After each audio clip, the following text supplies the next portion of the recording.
Assalamualaikum warahmatullahi wabarakatuh.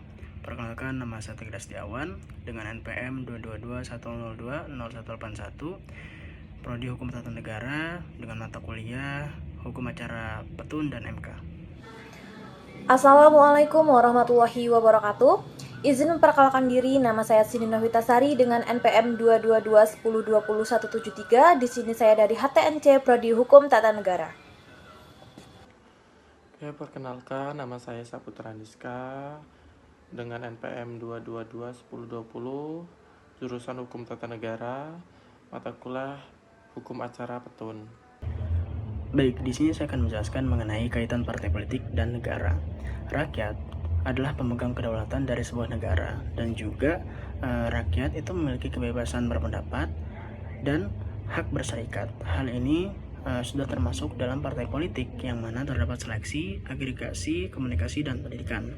Kemudian saya di sini akan menjelaskan mengenai struktur putusan. Struktur putusan yang pertama yaitu bunyi putusan, yang mana pada awalnya itu berbunyi demi keadilan berdasarkan ketuhanan yang Maha Esa. Kemudian identitas pihak, dan yang ketiga itu adalah ringkasan permohonan. Selanjutnya yang keempat adalah pertimbangan terhadap fakta yang terungkap. Yang kelima itu adalah pertimbangan hukum ataupun dasar putusan. Yang keenam itu adalah amar putusan, dan yang ketujuh adalah pendapat ataupun alasan yang berbeda dari hakim, dan yang terakhir ataupun yang ke-8 itu adalah hari, tanggal putusan, nama hakim, dan panitera. Kemudian di sini juga saya akan menjelaskan mengenai amar putusan. Amar putusan itu terdapat 3 macam. Yang pertama itu tidak dapat diterima, ditolak, dan dikabulkan. Amar putusan yang tidak dapat diterima apabila permohonan tersebut memenuhi ataupun terpenuhi, sebagaimana dijelaskan dalam pasal 3 dan pasal 4 Perma nomor 12 dan Perma nomor tahun 2008. Kemudian amar putusan yang ditolak. Amar putusan ditolak, maksudnya putusan yang ditolak apabila permohonan tersebut tidak beralasan. Kemudian yang terakhir itu adalah amar putusan yang dikabulkan, yang mana apabila permohonan tersebut beralasan. Pada materi kali ini kami akan membahas tentang pembubaran partai politik. Jadi ada 2 dasar hukum pembubaran partai politik, yaitu yang pertama ada Undang-Undang Nomor 24 Tahun 2003 tentang MK, yaitu pasal 68 sampai 73, dan yang kedua ada PMK Nomor 12 garing PMK garing 2008. Selanjutnya, apa sih alasan pembubaran partai politik? Yaitu terdapat dalam pasal 68 ayat 2 Undang-Undang MK, yaitu ideologi, asas, tujuan, program, dan kegiatan yang bertentangan dengan Undang-Undang 1945, yaitu menjadi dasar utama kenapa pembubaran partai politik itu terjadi. Selanjutnya yaitu tentang hukum acara pembubaran partai politik ataupun parpol.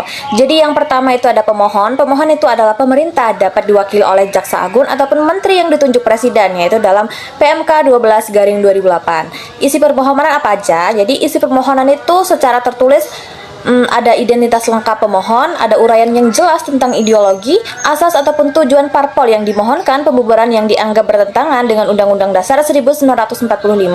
Lalu selanjutnya ada alat-alat bukti yang mendukung pemohonan. Nah, jadi untuk isi permohonan ini ditulis secara tertulis dalam 12 rangkap. Lalu selanjutnya ada termohon. Nah, termohon adalah partai politik yang akan dibubarkan tersebut.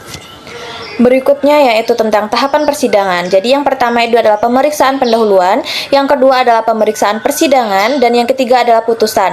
Dalam pemeriksaan pendahuluan dan pemeriksaan persidangan, pemeriksaan itu dilakukan dalam sidang pleno hakim, minimal menghadirkan 7 orang hakim konstitusi. Kemudian hukum acara pembubaran perpa, yaitu Undang-Undang Nomor 2 Tahun 2008 dan Undang-Undang Nomor 2 Tahun 2011. Yang pertama, dengan pembekuan terlebih dahulu, yaitu melanggar larangan terkait nama atau lembaga, melanggar larangan mendirikan badan usaha, kemudian melanggar larangan kegiatan bertentangan dengan Undang-Undang 1945 dan melakukan kegiatan yang membahayakan. Kemudian yang nomor 2 adalah tanpa pembekuan, yaitu yang pertama menganut dan menyebarkan ajaran komunisme. Kemudian yang kedua, pengurus perpa menggunakan perpolnya untuk melakukan kejahatan.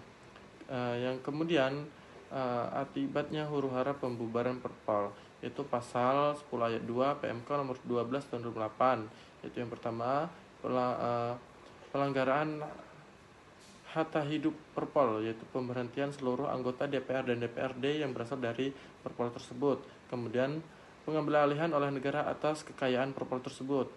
Nah, kasus pembubaran Perpa, yaitu yang pertama Partai Refah Turti, kemudian pembubaran Masyumi, Perpres nomor 200 tahun 1990, dan pembubaran PSI dan PHEL.